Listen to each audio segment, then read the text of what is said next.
Welcome to Other Stages, Season 2, Episode 2. Today I'm seated at what I call the PortaOrgan, and yes, I did intend for that name to be cute. On last week's show, we heard a bunch of music played on the really, really big organ, but on today's show, I'm going to be playing some of my original music on the PortaOrgan, and we will also enjoy a recording of a performance I did last season over on what used to be known as the big organ. Today's guests are two of my favorite performers, Sadie Bowman and Ricky Coates of Matheater. They have an amazing new show all about the Voyager Mission, and it's performed inside a planetarium, complete with massive projections up on the planetarium dome. This is the coolest idea ever. So first, let's start with a little music. This is one of my original ambient organ compositions called Regrets, and you're going to hear it on this machine, the PortaOrgan.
Please subscribe to my YouTube channel. Be sure to like and comment on today's show. If you'd like to support other stages, you can join me over on Patreon, or you can make a one-time gift to Venmo or PayPal, and you can always find those links in the show description. Thanks. Please welcome my guests, Sadie Bowman and Ricky Coates of Matheater.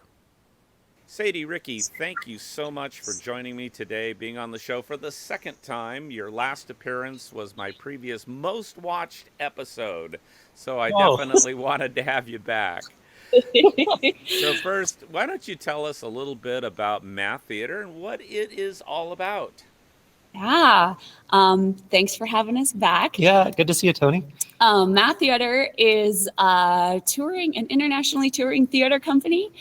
We use live theater to tell stories that inspire excitement about math and science. Math and science are a lot of people have ideas that either I am a math and science person or I am not a math and science person. It is easy for me or it is hard for me. But we believe that math and science are accessible to everyone and that scientific literacy is very important for the world we are living in. And so science and math are accessible to anyone if it comes through a story. Because stories are kind of how we process things and how we connect with things. So in our work, our mission is to use stories to just make those connections and just show the beauty and the excitement of scientific discovery, the amazing wonder of the universe around us that we can understand through science and through math. And we use live theater to tell those stories. That is so awesome. Now, I've seen some of your other shows, and just super briefly, can you just give us a really quick rundown of a couple of the other interesting shows that you've done prior to Voyagers, which we'll get into in a minute? So it all started with a show called Calculus the Musical, which I developed with a friend of mine who was a high school math teacher. So super briefly, we made that show together, and it toured to high schools all over North America, basically. And then it kind of spiraled from there. So we started with Calculus the Musical, and then after Ricky came on board, we made Carry Me Away, which is a chemistry-themed musical based on the science and life of Marie Curie. And we use musical metaphor to sort of demonstrate core chemistry concepts and tell this amazing story of this incredible scientist. Ricky has done several iterations of a one-man drama about Nikola Tesla, but we retired that actually earlier this year. We have a new-ish show. Actually, no, it's new. It's brand new. Called Nikola Tesla and the Mother of Invention, which is a musical based on Nikola Tesla, the inventor, and his relationship with his mother, who he credited as his primary inspiration to be an inventor, because his mother was, she would just invent things around the house, like to make her domestic life easier. But she was uneducated, she was illiterate, she was a housewife. Yeah. She was very confined to this domestic sphere. So it's a musical about kind of how she found magic in physics, right? And transformed her home using the magic of science and how that influenced her son, Nikola. So those are shows that we have so far. We have others in development. We also have a podcast. It's called History Science Theater Podcast, which is available on all of your podcast platforms. That is, so we're doing kind of the same thing, but in audio drama format. So we have season 1 is out right now, and that is based on the career of chemist and X-ray crystallographer Rosalind Franklin. Instrumental in sort of cracking the code of the structure of DNA. But she did a lot of other things besides that, like working with carbons and coal and making big discoveries about viruses. I don't know if you know about viruses, but it's kind of a thing. And she did a lot of really on that. So our podcast is about her life story and her career. Oh, that's awesome. I'm glad you're doing that. So, you've taken the Tesla show that Ricky was previously doing and just, I guess you just completely scrapped it and started over, or Did some of the original filter through, or how did you come to it? No, I mean it's a different show. Mm-hmm. Like you could run the two of them back to back, and they would complement each other. Okay, They're covering different aspects of his life. I see. The things that actually cross over are the inventions, right? So Right. some of the inventions that if you had seen my drama, you would see them again in our musical. Okay. But they cover different aspects of his life. So yeah, we're the reason that we're retiring is because all of our other shows are two-person musicals, right? Right. So to kind of keep Matheater going, because we're a musical theater company, so we just wanted to adapt that play, which was written before I actually joined Matheater. So we wanted to adapt it so that it was more in line with the themes of Matheater. Yeah, and it has sort of expanded themes too of, you know, feminism and access to education and stuff like that we also think is just an important. There's just a lot more. There's a lot more stuff in there that is good to talk about and good to see on stage, I think. So before we get into your new show, let's refresh our audience's memory about the Voyager mission and what that was all about, and which is, of course, the basis for the new show. Yeah, it's the coolest thing ever. Do you want to talk about it? Sure. So back in the 1970s, when space exploration was huge and growing, NASA and NASA's Jet Propulsion Laboratory, JPL, they launched two spacecraft that were going to visit the outer planets of our solar system, because it had been there was a grad student who had calculated out the gravitational boosts. So when you fly by a planet, right, like it's got gravity, and especially those larger planets have a lot of gravity, and you can use that gravity with the right trajectory to give your spacecraft extra speed, right? So there's a grad student in the 60s who calculated that if we launched on this date basically this year of 1977, if we launched on that year, we could get a gravitational boost from Jupiter, who would then boost us to Saturn, and Saturn would boost us to Uranus, and Uranus would boost us to Neptune, and it'd only take 12 years to get to Neptune, which normally if you launched a spacecraft from Earth, it would take 30 years. Mm-hmm. So Neptune is far away. Yeah, so it was like this like prime time to launch a spacecraft to go see those outer planets. And so that's what Voyager did. So they launched two spacecraft because, you know, in case one of them broke somewhere along the way, there was a second one to carry on the mission. And actually, Voyager 1 only went to Jupiter and Saturn because it wanted to look at Titan. But Voyager 2 is the first and only spacecraft that has been to Uranus and Neptune. So far. Yes.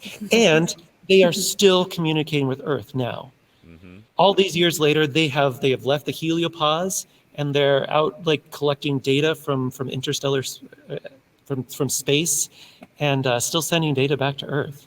And another cool thing about the Voyager mission, so besides being, you know, getting all this extra data from Jupiter and Saturn, which the Pioneer mission had been there before, so there was some knowledge, but with better technology, they were able to just vastly expand their understanding and also visit the moons and such. And being the first opportunity for human eyes to see anything in the Uranian and Neptunian system, because these craft are going to be traveling through interstellar space forever, why not put a message on there? Because you never know. Somebody could be out there, maybe 10 billion years from now, some advanced civilization will find it. So they created what is called the Golden Record, which is a message from Earth in 1977, just letting the cosmos know kind of who we were and what we were doing, and and we existed, and we just want to say hello. So it's got pictures of Earth, it's got sounds from Earth, it's got different like people, heartbeats, and people from all different languages saying, basically giving a message to the whoever and might music. find them. Yeah, music. And I love some of the music. We've got Chuck Berry and Johann Sebastian Bach on that record, and I think that's outstanding. Plus a lot of other music from all over the world. And Yeah, they were really it is an amazing thing. Yeah, they were very conscientious at the time about making an effort not to just have European male Right. European music on there. So they worked with ethnomusicologists and anthropologists and really made an effort to represent music and culture from all over the world. So in our show, you hear a little clip of a girl in Peru singing a wedding song. There's on the record, there's music from China, from all over the world, and of course Chuck Berry. Yeah. That's been the joke. The aliens capture the record and message back, "Hey, send us more Chuck Berry," Which, and again. So tell me about how you came up with doing a show about the Voyager mission. Okay. I'll try to tell the whole story, but very briefly. So we were inspired, and if you want to learn more about the Golden Record and the Voyager mission, I recommend that you listen to this podcast as well. There was an episode of Radiolab, which is a lot of you probably know Radiolab. It's easy to find. There was an episode that featured Ann Dregan, who was the widow of Carl Sagan. And Carl Sagan, he was, you all know Carl Sagan, I hope. If you don't, look him up. Look him up. Look him up. So there was an episode of Radiolab where she told this beautiful story about working on the Golden Record, because he is, there was a whole team of scientists and artists that were working on this record. And she was a writer and he was a scientist, and they were both working on part of the team that was making the decisions about what to include on this Golden Record. And she told the story about falling in love with Carl Sagan while they were working on this project. And I'll leave out the spoilers, just listen to the episode. It's a beautiful, beautiful story. And so, we're in the business of writing musicals with science themes, and we're like, that's it. We have to tell that story. Like, it's just so good. So this was kind of like percolating in our mind that we wanted to do something about the Voyager mission, something about the Golden Record. And then we attended the conference of the Association of Science and Technology Centers, which we've been attending for a couple of years now, because we do a lot of work with museums and science centers and education organizations. And so we go to this conference just to meet people and network and And there we met John Keller, who was the director of Fisk Planetarium in Boulder, Colorado. And he said, "Have you ever considered doing a show in a planetarium?" And we were like, "No, but now we are." So John and Carla and Tito from this planetarium were there at the conference, and they told us, amazing stories about this amazing space they have and how they have a stage, because I believe when the planetarium was built, one of the donors that endowed it stipulated that they wanted to also be a space for performing arts. So they are set up to host live events and create performing arts in here, and they have done that. They've worked with a lot of different theater companies to develop productions that are specific to this planetarium dome. So we're like, that's really interesting that you bring this up, because we have been talking about making a musical about the Voyager mission. And so it just was perfect. It just clicked. So we've been working with them since this was 2018? 2018, I think, of fall when we met them. So I said I would keep it short. Too late. So basically, we kind of got serious about writing the script. We found out we were able to get a hold of Ann Dregan because she's still living. We didn't want to tell her story without her permission. And we found out that she was not able to give us the rights to share her story. So we were like, that's okay. So we had to get creative and figure out a different angle to talk about this mission. Because by this point we were like all in, right? Like we've been reading about it and learning about it, and just like, this is still a story that needs to be told. So it ended up being a really challenging and interesting process to write this script, because most of the plays that we have written have a protagonist or two protagonists, right? It's Nikola Tesla and his mother, or it's Marie Curie, or it's Isaac Newton, or whatever. But this, because it's a mission that had thousands of people, that made it happen. There's not one person that did the Voyager mission. You know what I mean? Right. So it was really weird and kind of hard to figure out how to tell the story, because like you have to have like a human connection to it. So that's where we got really lucky again, because we had read a book called The Interstellar Age by Jim Bell, who's a planetary scientist and writes about space history. And it was a really awesome book. And it was all about the history of the mission, and it was really great. And we were on tour, and we were kind of going to be close to where he lives. So kind of on a lark, I just sent him an email. And I was like, you don't know me, but we're doing this musical about Voyager. Can we buy you coffee and talk to you about it?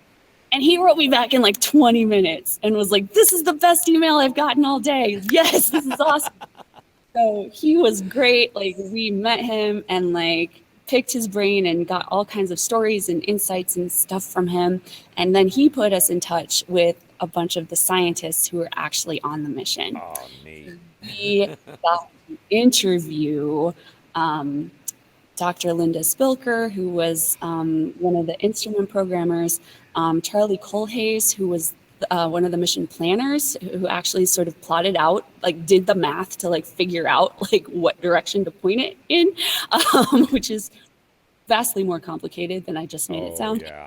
And we got to talk to Dr. Candace Hansen, who was another, she did lots of things, but she was the one who took the photo that is called the pale blue dot.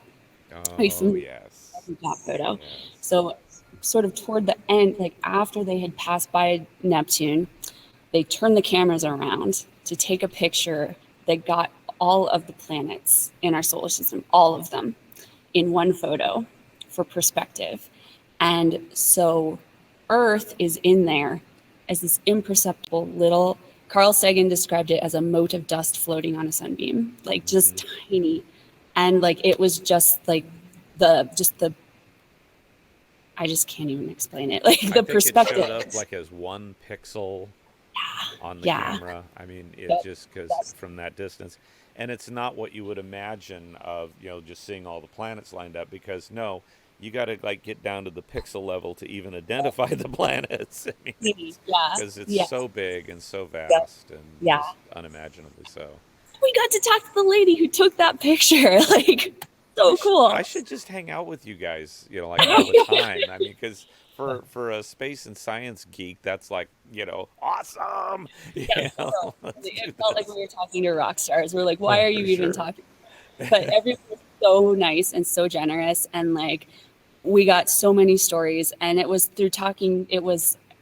Oh, well, we also got to talk to Fran Bagenal, who works here at, so we are in Boulder at the university. So Fran Bagenal is also on the team, and it was fantastic going to her office because she had the original data that they collected from Voyagers. She was like, she went over to a bookshelf and she's like, oh, here's where we were in Io. You can see what was going on with the here's radiation. Some of the punch cards we used to program it, because this is the punch cards, like they would put, I don't understand how it works. You use paper to tell a spacecraft what to do. It's mind-boggling. And these genius people were doing this. And so she had like punch cards to show us like how they were actually talking to these things. Amazing. Well, this is back when a computer with 1 megabyte of memory was like gigantic, right? So and they said that the key fob on your that you use to unlock your car has more computing power than the Voyager spacecraft. Yeah. But also an amazing thing that happened, I mean, because these spacecraft lasted for so long, they were going for so long, technology advanced on Earth. Like we couldn't ever change the technology that was Voyager. They were taking those pictures and recording them on an 8-track tape. So just to give you an idea of the technology on those spacecraft, but technology was advancing down here. So the computers changed, right? So they changed the way that they were sending that data off to the Voyagers. And then also, as they got further and further away, the radio antenna couldn't hear them anymore. So then they had to like get a global array to hear the Voyagers. So it's amazing to think that like, while you could never change the technology on Voyagers, we were constantly changing our technology down here as we were communicating. Just to keep up with it, because it's so far, it's so far and away. it is, it is way beyond anything that can be said to be part of our solar system. It is amazing. So tell us a little bit about, what do people experience when they come to the show? What happens? Well, so this show is special because it is not a stage show. Mm-hmm. It is a live planetarium show. So we are actually talking to you from the surface of Jupiter, as you can see, Cool. Which is one of the scenes of the musical. So the team at Fisk Planetarium, Amanda Wimmer Flint and Nick Conant and some other folks built an amazing visual experience that goes with the show. So they were able to make, so the staging is quite simple. It's just us, like some chairs and a couple little props and things. Mm-hmm. But the set is built out of the dome. So it is completely immersive. So you sit inside the planetarium and you are surrounded by the world that this musical is describing. So in some cases that's fairly simple. Like you get to be inside the JPL control room and they built this, it looks like you're inside it. It's so cool. There's like desks and monitors and you're surrounded by them. So it's like that.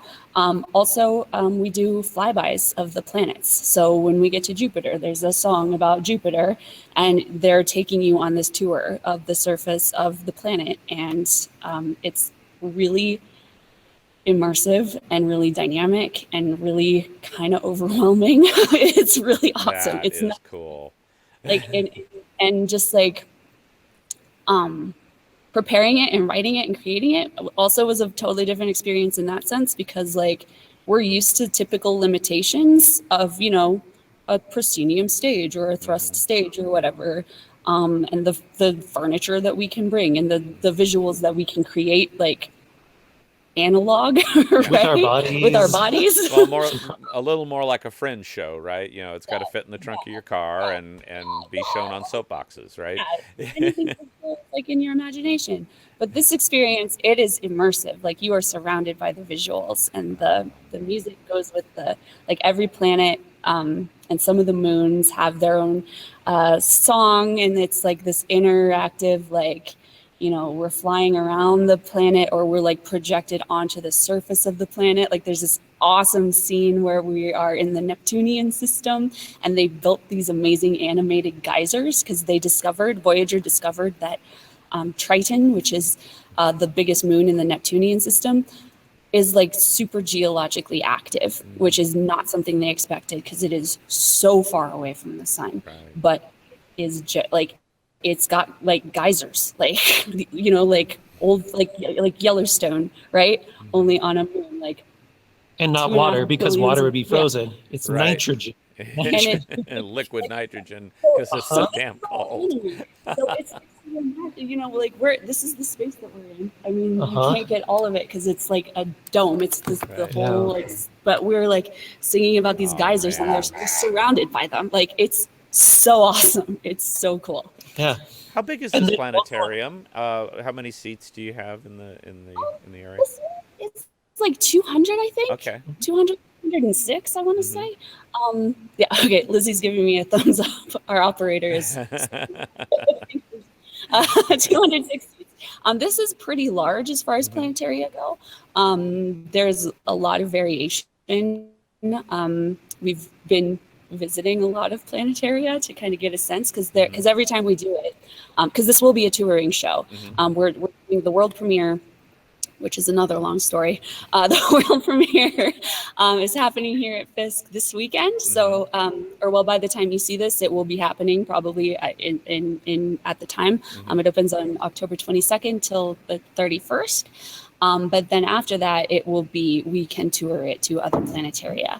And we just have to be flexible about, like, physically where we are, because the seating configurations are going to be different. The size of the dome will be different. Right. the staging is very, the blocking, as we say in theater, is pretty simple and flexible, because it'll just be a different experience, slightly different in every different dome. Well, I'm guessing that Planetarium, well, the technology for projecting onto the dome has changed over the years too. But I would imagine that what they've created for Fisk will be at least somewhat transferable to like either Griffith or the California Science Center. And you notice I'm saying stuff more towards my end of the world. I'd like you to come out California way with this. That'd be very cool. But I know at Griffith, they recently redid the seating so that it all faces one direction. Oh, interesting. From where they used to have the surround seating, which was always awkward because you're like this, but they've rearranged the seating, and so it would be a little more friendly to what you're doing. And the California Science Center has the tilted dome set up, so that'll work for you too. So I'm selling the California shows. You'd love to come. I definitely want to see this. Just for your visuals, like this is what planetariums used to use right here. This very thing right here. The Fisk people raised it up so that we could have like a cool backdrop. But yeah, that's what it used to be. And now it's projectors. Yeah, a series of projectors, and then they can. Well, and then the way they can, we could, I'm a technology geek, so we could get off onto that, all day long. So let's hold off on that. But listen, this sounds like a really amazing show, and I think everybody in the Boulder area should definitely go see this. And we'll put links up, of course, to everything you guys are doing. And as you tour it, we definitely want to keep track of what you're up to. Is there anything else we should know before I let you go? Well, I'm just going to say that the music for this show is really cool. It's all original songs. I wrote them, and then my colleagues, Mark Gutman and Joe McMorrow, did orchestration for it. And it is so much fun because the time period that we cover is 1977 to 1989. So I spent like 6 months doing nothing but listening to like ELO and the Bee Gees and ABBA and Queen and Bowie, and like it's just like really, it's just a really fun time period. There's a lot of sort of 70s and 80s nostalgia in the show, and the music is just really, really fun, if I do say so myself, but it's really fun. And you sent me a clip of one of the songs, and we'll drop that in for our guests to see. Yeah, and that's kind of a special one because the backing track for that was actually performed by the Fourth Wall, which are some really. Do you know them? Have they done Rogue before? You are introducing me to the Fourth Wall, but they are somebody I should know. Yeah, you should. They're amazing. They're based in Massachusetts, and they tour a lot. So I would not be surprised if they turn up at Rogue sometime. Cool. They're a trio of musicians, and it's hard to explain what they do because it's like classical music and dance. Like they're like playing trombones and like doing ballet at the same time. Okay. It's amazing. It's like acro balancing too. It's very, very it's awesome. And it's fun. Like it's super fun. So anyway, long story short, they invited us to do a number from Voyagers on an online variety show they were doing. So they actually orchestrated a special arrangement of one of the songs. So that's cool live recording of them doing the background while we're doing kind of a home Zoom version of the song. Cool. All right, you guys. Well, this is, it's always great to have you on the show and always nice to talk to you. And next time you're Fresno way, we have to get together and have dinner or something. Hopefully we'll be free of all the danger and at that point. But all my best. I think this is going to be very successful. And thanks for being on the show today. And we'll see you again real soon. Thanks a lot. Great. Take good care. Thanks, Tony. In 1986, NASA's Voyager mission first laid eyes on Miranda, a mysterious moon in the orbit of Uranus. I thought it was pronounced Uranus. This is Miranda's song.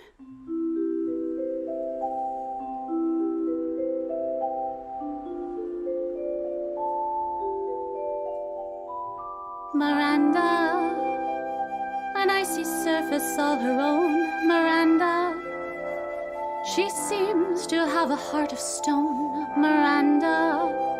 Her landscape's like a twisted dream, with mystery its only theme. The solar system's most extreme, her loftiest cliffs are a sight to exalt, with canyons that plunge across the lines of her faults. Whose fault is it anyway? Miranda. Where does she get such energy? Miranda. To generate intensity. Miranda. What's up with her geography, her disparate topography, her tectonic anomalies? She's like an obstruction of sculptural art, like something has ripped her and wrenched her apart. Her part in this cosmic drama still unfolding begs more questions yet untold. Miranda.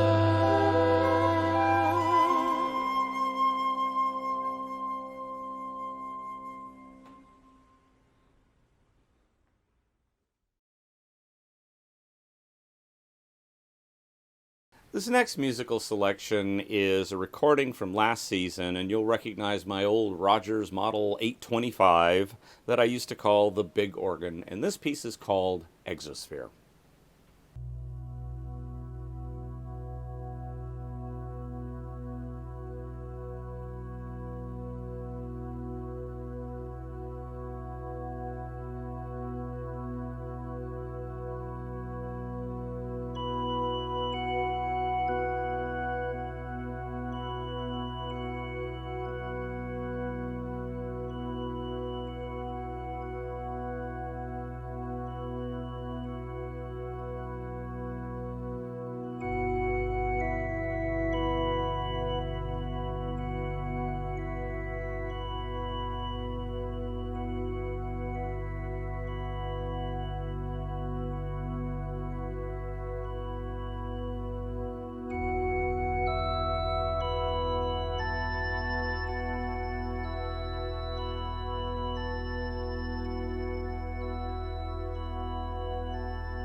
Science was a big deal in my house when I was growing up. My dad was an amateur astronomer, and he built his own telescope from scratch, including grinding the mirror by hand. Here's a picture of the telescope. The tube he bought from some scrapyard. The stand was made out of a piece of well casing and an old disking disc. He got a clock drive built for it. He made all of the optics himself. And then the whole thing was put together. And in the photo here, it appears to be configured for astrophotography. And I remember my father taking some really amazing pictures with this piece of equipment. We also spent a lot of late nights at star parties with other amateur astronomers, and we'd go to some place up in the hills above all the light pollution, and there would just be a forest of beautiful homemade telescopes to look at different parts of the cosmos. It was a really wonderful time in my life. One of my first really vivid memories from childhood was watching the live broadcast of Apollo 11. It was the summer just before I turned 6 years old, but I have very clear memories of the not so clear pictures of Neil Armstrong and Buzz Aldrin walking down that ladder and out onto the lunar surface while Mike Collins orbited above in the command module. The TV pictures were from a camera mounted on the outside of the lander, so the exposure, contrast, and other settings kind of had to be guessed at. So the picture wasn't great, but the event it captured was one of the most important moments in human history. I've been a space nerd ever since. The Voyager mission lifted off when I was in the 7th grade, and I followed it really intently. But, of course, in those days it was newspapers and PBS specials that brought us the latest from Voyager. I would be well into my high school years before we would see the first clear, up-close pictures of Jupiter and its moons. I would like to thank Sadie and Ricky for being on today's show. My final music selection is again here on the PortaOrgan, and it's called The Inescapable Past.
Next week, we kick off the holiday season, so Season 2, Episode 3 will be focused on traditions and customs.